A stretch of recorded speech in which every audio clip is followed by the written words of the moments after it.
एक बार एक आदमी महात्मा बुद्ध के पास जाता है और पूछता है, हे ईश्वर, मेरी कीमत क्या है? इस संसार में मेरी कीमत क्या है? यह सुनकर महात्मा बुद्ध उसको मुस्कुराते हुए एक चमकीला पत्थर दे देते हैं और कहते हैं, जाओ बाजार में इसका सही कीमत पता करके आओ। हाँ, पर याद रहे, इस पत्थर को तुम्हें बेचना नहीं है, सिर्फ इसकी सही कीमत पता करके चले आना है। महात्मा बुद्ध की आज्ञा का पालन करते हुए वह आदमी सबसे पहले उस पत्थर को लेकर एक फल बेचने वाले के पास जाता है। उस फल बेचने वाले को वह पत्थर दिखाता है और बोलता है, तुम इसका क्या दोगे? वह फल विक्रेता उसे एक बस चमकदार पत्थर समझकर कहता है कि मैं तुम्हें इसका 10 आम दूंगा। यह सुनकर वह आदमी यह सोचता है कि चलो इसको और भी जगह पूछते हैं कि इसका क्या मिलेगा। वह इस बात को सोचते हुए एक सब्जी वाले के पास पहुंच जाता है।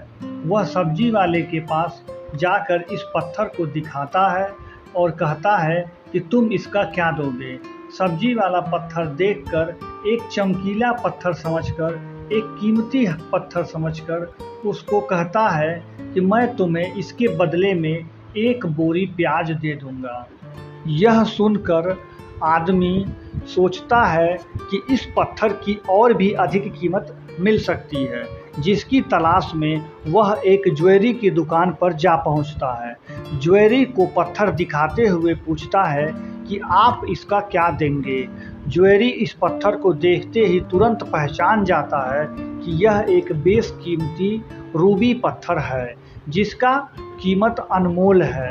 तो ज्वेलरी इसको कहता है कि मैं तुम्हें इसका 1 लाख रुपया दे दूंगा। वह आदमी पत्थर को लेकर वापस जाने लगता है। ज्वेलरी उसे रोकते हुए कहता है कि मैं तुम्हें इसका 10 लाख रुपया दे सकता हूँ। फिर भी वह आदमी उसकी बात को अनसुना करते हुए चला जाता है। फिर ज्वेलरी उसे रास्ते में रोकता है और कहता है कि यह एक अनमोल रूबी पत्थर है, जिसका कीमत ही बहुत ज़्यादा है। मैं इसका तुमको 1 करोड़ रुपए तक दे सकता हूँ। वह आदमी यह सुनकर ज्वेलरी से पीछा छुड़ाकर भगवान बुद्ध के चरणों में आ गिरा और भगवान बुद्ध को शुरू से सारी कहानी सुनाई। कहानी सुनते ही भगवान बुद्ध हंसते हुए कहते हैं कि जिसने इस पत्थर को जितना पहचाना, उसने इस पत्थर को उतनी ही कीमत लगाई। भगवान बुद्ध उससे कहते हैं कि मनुष्य हीरे के समान होता है।